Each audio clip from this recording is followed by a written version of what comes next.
All right, our last review of the day, we are going to be talking about actually a game preview for a game called Celestial Return.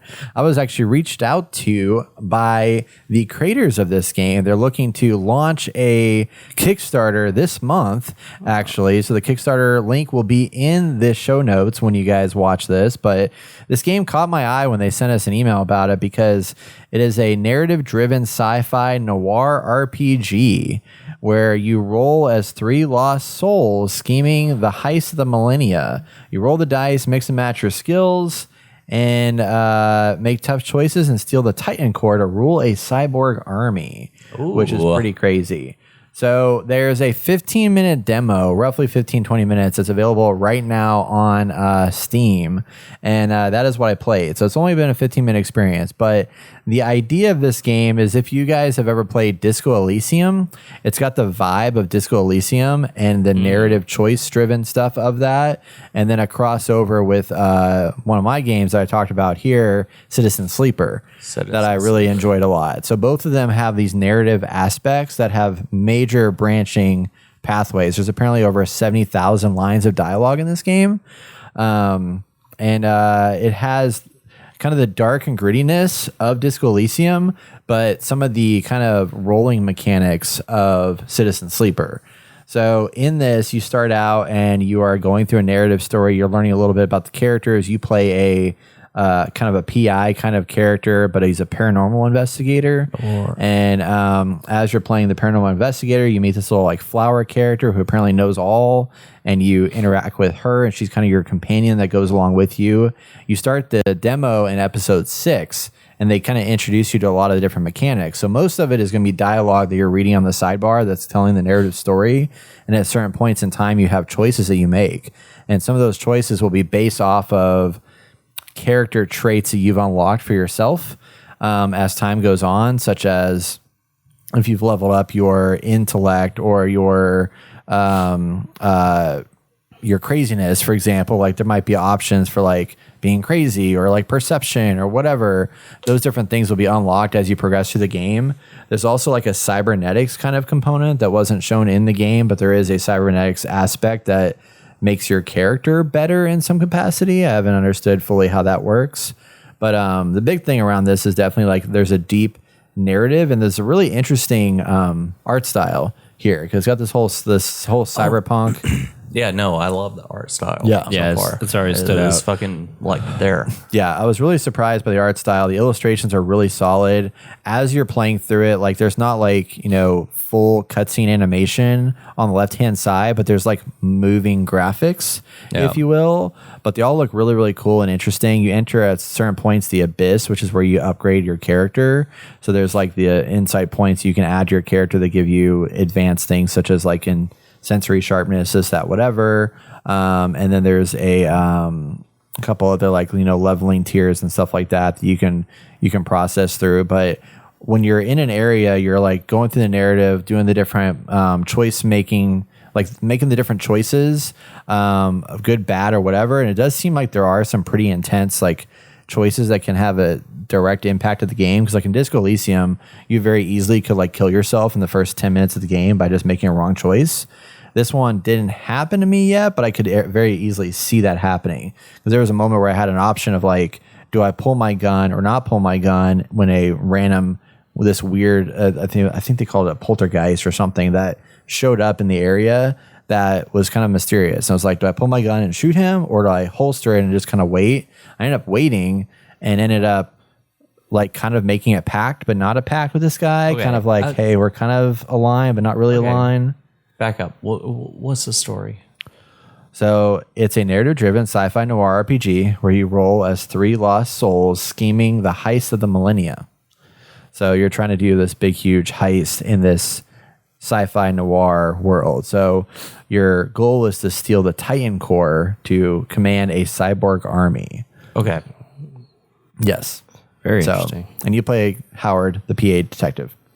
So it has this whole cyberpunk vibe. Some of the design, I will say, although I love the art style to the point, I do think it's almost over-designed in some areas. Like when you're looking at the screen, for example, like where you're like having most of the dialogue options, like the continue button, for example, kind of blends in with the the design elements below it, where it's like kind of hard to tell like what is actually interactable and what's not. Yeah. So things like that I think could be done better. But I think the illustration itself is really, really cool and interesting. And the general idea and the writing actually was very good. I was very impressed with the writing overall. It definitely is to that caliber of, the Citizen Sleeper and Disco Elysium. Obviously not as good as Disco Elysium because that's like God tier game right there. That's a GOAT in the world of these branching narrative games. But it's not bad at all. Like this isn't something I was like, oh man, this is just a has-been game. I think there's actually a lot of potential here for this game to be something special. So I don't know when it's coming out yet, but in the Kickstarter project, it's being posted here by they're called Metis Publishing. And let me see if they have any notes in here about release dates or anything like that. I don't know. What do you guys think of it? Like with what you've seen so far? Like, what are your thoughts? I know these aren't your type of games, but definitely not a game I would be chomping at the bit to play. But I do, just like Disco Elysium. Like I appreciate the art style. I appreciate the tones and the feelings and stuff for being like a dark sci-fi noir. Like that sounds intriguing to me. And yeah, all of the artwork is just superb. Yeah. Jason? Yeah, once again, not my style of game, but I enjoy the aspects of it. Like, it looks cool. Yeah. Yeah. I'm feeling it. A little bit more about the story here. They say that in a city where the paranormal is just another part of the daily grind, there's a guy, Howard Detective. His latest gig, a real mind bender. Word on the street is that the world's about to get a front row seat to an alien invasion. Not the little green men. These guys are nastier and packing a lot more hardware. The kind that don't just probe you, they annihilate you. So you dive headfirst in the chaos, travel through the universe, and score the ultimate prize, the Titan Core. With every twist and turn, every near miss and close call, you're not just fighting for survival, you're playing the heist of the century.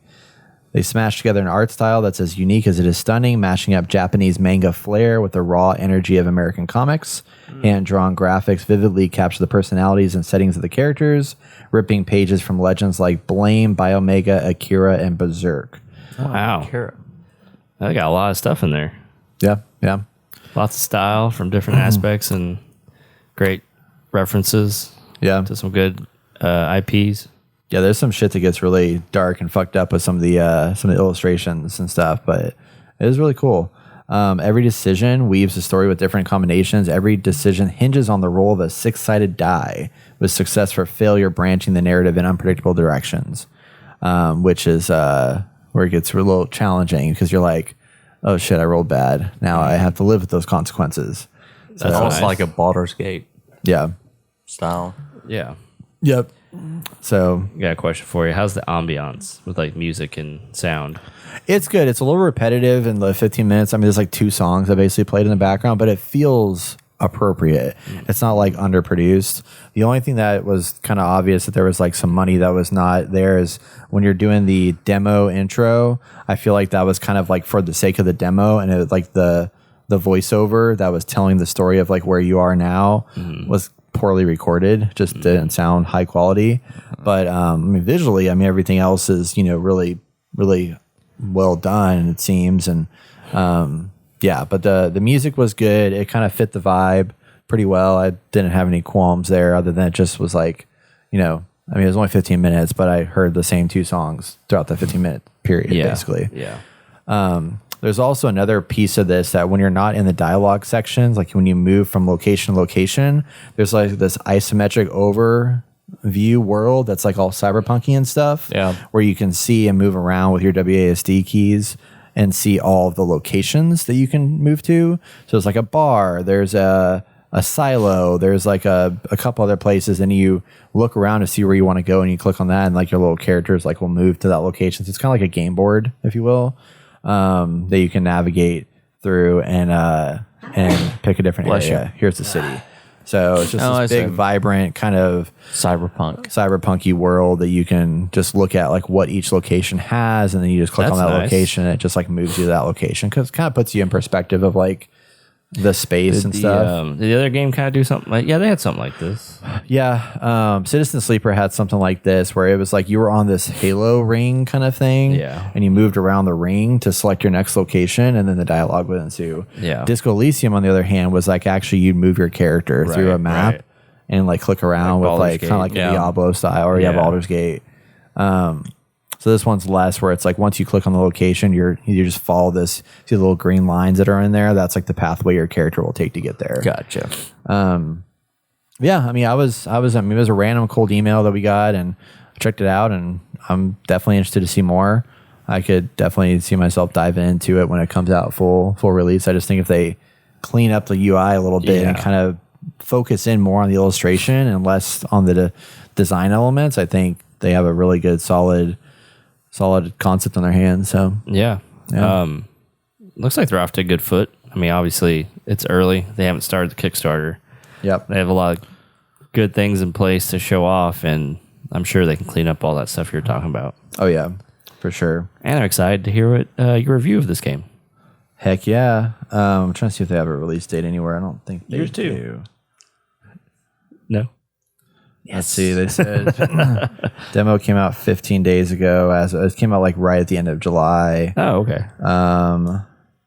They said they're adding the response from Crow, received a ton of feedback. They're going to add more new story arcs, side quests, and extending the gameplay of the first full act, revamping the dice system. Now the items you collect will influence your rolls. And then they also said we're fixing those annoying UI issues related to screen size and adding a load save system for smoother gameplay. Nice. So it's pretty cool. Check it out. Being published by Metaphor Games, or developed and published by Metaphor Games, called Celestial Return.